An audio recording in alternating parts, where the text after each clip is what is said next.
Nakakilabot. Nakakilabot, grabe. Nakapangintog balahibo. Ilan libo kaya to? Ha? Ilan libo kaya? Ang dami yan, di mabilang. Anong kilala ko yun? Ano? Marcos resign. Ba? Nandun pa yung Happy Life na bus.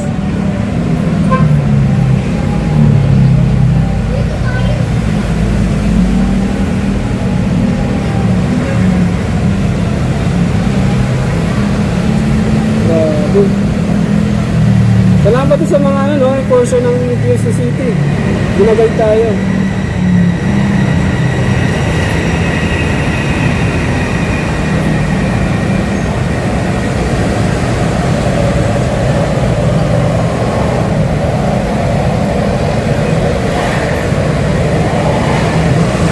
Dahil parang mayroong gwardiya tayo. Nilagay ng Diyos ang Supreme Court para bantay. Kasi nakikita talaga na politika. Kasi kung hindi politika, dapat napabilib ang Supreme Court. Kunwari ngayon, nag-file sila ng impeachment ulit. Dapat napabilib ang Supreme Court before the impeachment kay VP Sara. Dapat mga ilang buwan, sige sila galit ng galit sa mga flood control, corruption.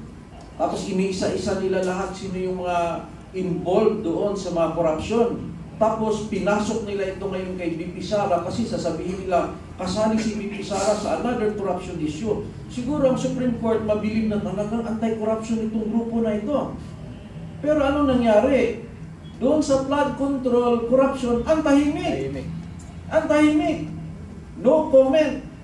Ngayon, papasok agad kay VP Sara ang issue. Sa lumang issue na ng confidential funds.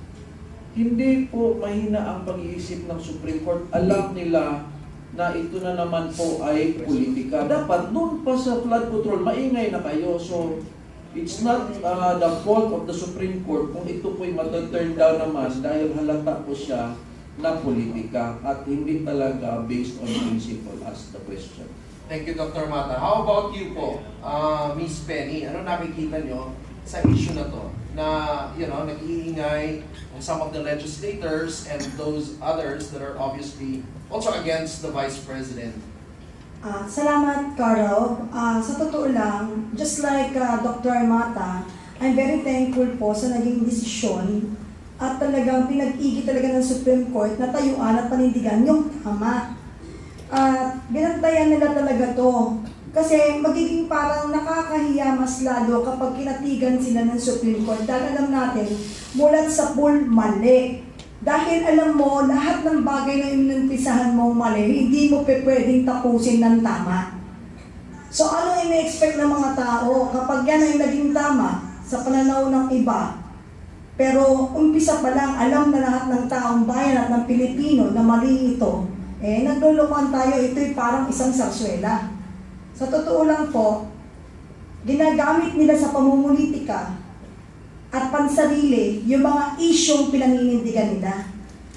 At tulad ng sinabi rin po ni Dr. Mata, ang issue sa flood control ay isang mahalagang problema na talagang dapat tutukan. Pero tila nakatutok ang pansin sa impeachment complaint laban kay VP Sara Duterte. Alam naman po ninyo, ayon din po kay VP Sara, ang investigasyon sa mga proyekto ng flood control ay too little, too late, at para pong sarsuela. Nagpapahiwatig ito na may motibo sa likod po ng investigasyon. Amin din pong pinag-aaralan at nagmamasid-masid kami kasi mahirap po yung tira pasok tayo. Salita ng salita, pero sa huli lulunukin mo lahat ng kinain mo. Just like VP Sara, nag-o-observe siya, tahimik lang. Pinanonood lang sila kung paano nila goyoin ang taong bayan. At binigyan din po ng atin pong VP Sara ang korupsyon sa mga proyekto. Ito ay hindi po bagong mga pangyayari sa mga nakaraang administrasyon. Ang tanong dito, Carol, tulad din po ng tinatanong niyo sa amin, bakit nakatutok ang issue lagi kay VP Sara? Marahil po dahil sa mga aligasyon ng korupsyon at pang-aabuso sa pondo. Ngunit, ang mga grupo ng civil society at mga oposisyon ay dapat din tutukan. Yung tunay pong issue dito sa bansa ay ang flood control. Yun ang dapat makontrol, flood control. Dapat tutukan nila at ikontrol na rin nila ang kanilang mga sarili na manindigan sa mali at gusto lang nilang tutukan at tayuan. Dahil ang bansang Pilipinas ay hindi lamang personal na kanilang gusto at personal na buhay nila. Ang mga aligasyon nila po kay VP Sara, sa totoo lang ho, ginagawa nilang katatawanan ang atin pong bayan. Ginagawa nila po tayong tanga. Ginagawa nilang uto-uto ang mga Pilipino. Mulat sa pool, alam naman natin kung ano ang kanilang agenda. Dahil kung hindi isa sa agenda nila na talagang i-control at tanggalin o kasuhan at maging madumi at masama sa mata ng taong bayan si VP Sara. Yun po ang kanilang agenda dahil natatakot po sila na ito po ay magkaroon talaga ng liwanag at malaman ng totoo na nakita naman yun sa Kuruwa observation. Wala nga silang makita. Malinis. Yung opisina po nila nakakalimutan na nilang linisin. Dahil kontrolado pa rin nila yung mga nagmamasid at nagbibigay ng opinion para sa kaalaman ng taong bayan. Maraming media po kontrolado. Marami po tayo mga politiko, opisyal ng gobyerno na kontrolado nila dahil po sa salapi. Kaya nga po, sabi ko, Karod, kahit anong talino ng tao, kapag ang bibig nakasara, baliwala eh. Sa mga panahon ngayon at oras natin ngayon na talagang nanlilimahid ang ating bansa dahil nga pinapabayaan natin silang magsalita ng magsalita, tapos nagpapamedya pa, saan ka nakakita? Bit-bit nila lahat ng dokumento, pero nasa ibabaw mukha po ni VP Sara. Ano ibig sabihin na to? Palabas? Pagkatapos may panawagan at nagsisigawan, impeach. Impeach, practice po yun. Ang nagtuturo po at nagpa-practice ay isang pong kinatawa ng isang party list na ang nangingibabaw ay ang kanilang pagiging guro, ang pangalan ng party list na yun. Pero hindi naman siya guro. Kaya nga po, siguro, hindi po siya guro, siguro.